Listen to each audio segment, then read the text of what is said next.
Polycrisis is a word being used to describe the current confluence of military, geopolitical, economic, climate, and other crises. The most blatant marker of the polycrisis is the burgeoning of war and preparation for war. At the end of 2023, the International Institute for Strategic Studies in London, in its annual Armed Conflict Survey, documented 183 armed conflicts around the world in 2023, the highest number in 3 decades. Fatalities increased by 14% and violent events by 28% compared to the previous year. The numbers of refugees displaced by war are stunning. More than 6 million refugees in Syria, 5 million in Afghanistan, and 1 million in Myanmar. The survey describes a world dominated by increasingly intractable conflicts and armed violence amid a proliferation of actors, complex and overlapping motives, global influences, and accelerating climate change. In fact, it portrays intractability as the defining characteristic of the contemporary global conflict landscape. The Uppsala Conflict Data Program reaches a similar conclusion. The past 2 years have seen more violent conflict than at any time since the end of World War II. As summarized in the end of 2023 review by Phenomenal World, a leading source for analysis of the polycrisis, conflicts have broken out in many continents. In Africa, there have been over half a dozen coups, with combat fighting in the Congo and Sudan, and now a teetering ceasefire in Ethiopia. In the Middle East, Israel's assault on Gaza threatens to expand into a regional war. In Europe, Russia's brutal war of attrition in Ukraine has strikingly altered the political scene. The International Institute for Strategic Studies emphasizes the current complexity of contemporary wars, which often feature a large number of diverse non-state armed groups as well as external influence. These groups are showing an unprecedented degree of fragmentation, with a myriad of small-scale groups competing for control and influence in sub-Saharan Africa, Latin America, and the Middle East, among others. This, coupled with the diminished leverage of traditional resolution actors and processes, makes progress on their settlement a daunting task, contributing to their protractedness and resulting in little prospect for durable peace. The average duration of conflicts has increased over the last 3 decades amid an accelerated internationalization of internal wars. As Adam Tooze observes, the fastest-growing category of conflicts is neither inter- nor intrastate wars, but internationalized intrastate conflicts. They are largely fueled by the new rivalry between the U.S., Russia, China, and regional players like the Emirates and Saudi Arabia. The respected International Crisis Group recently warned that peacemaking is in crisis. Worldwide, diplomatic efforts to end fighting are failing. More leaders are pursuing their ends militarily. More believe they can get away with it.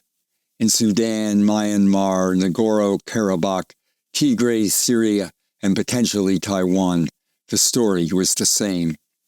Around the globe, more people are dying in fighting, being forced from their homes, or in need of aid than in decades.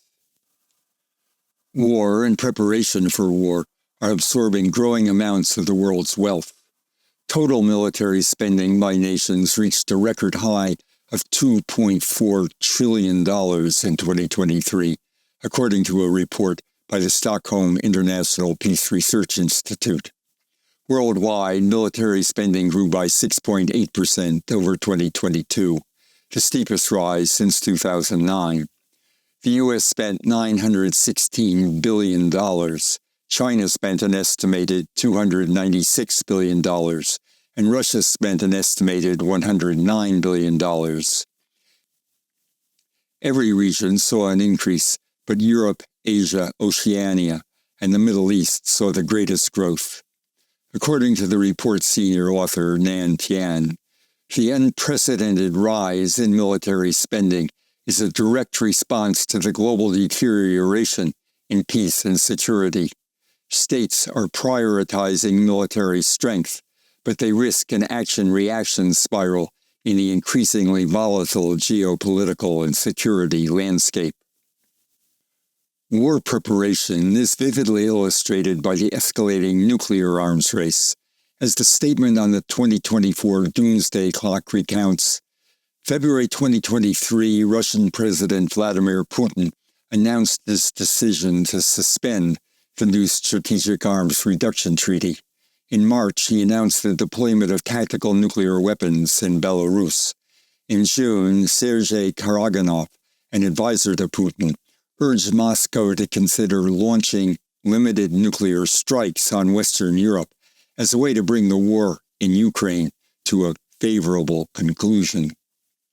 In October, Russia's Duma voted to withdraw Moscow's ratification of the Comprehensive Nuclear Test Ban Treaty as the U.S. Senate continued to refuse even to debate ratification.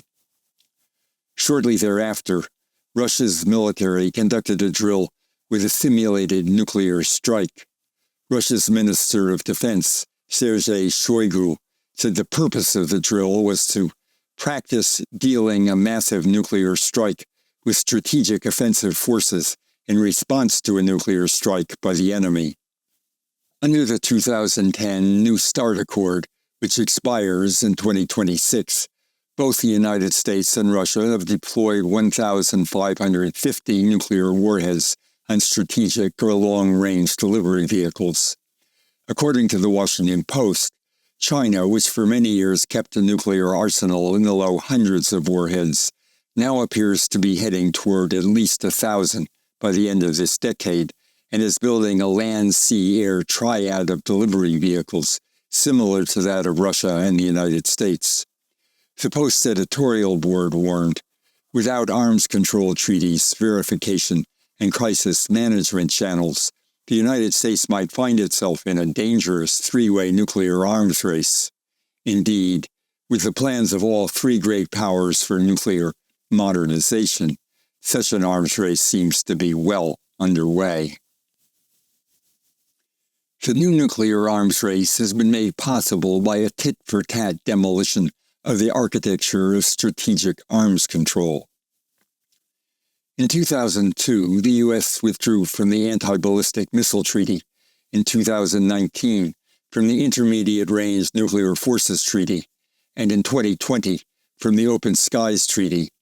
In 2023, Russia withdrew from the Conventional Armed Forces in Europe Treaty and suspended participation in the New START Treaty. According to a study released in June 2024, over the past 5 years, nuclear weapons spending has grown by an estimated 34%. For the U.S., it was 45%. All 9 of the world's nuclear-armed nations are increasing their nuclear budgets. Global nuclear arms spending increased by 13% during 2023. On current trends, nuclear weapons spending will surpass $100 billion in 2024. After the Cuban Missile Crisis of 1962, the United States and the Soviet Union both recognized how close they had come to a nuclear holocaust that would have obliterated both of them. This learning drove a process of détente and arms limitation, which helped generate the first ban on nuclear testing and a series of subsequent agreements limiting nuclear-armed missiles and other weapons of mass destruction. The limits placed on the nuclear arms race represented a shared recognition of the self-defeating folly of the quest for nuclear superiority. The renewed nuclear arms race represents a loss of that social learning, a loss of learning that is one of the hallmarks of the Polycrisis.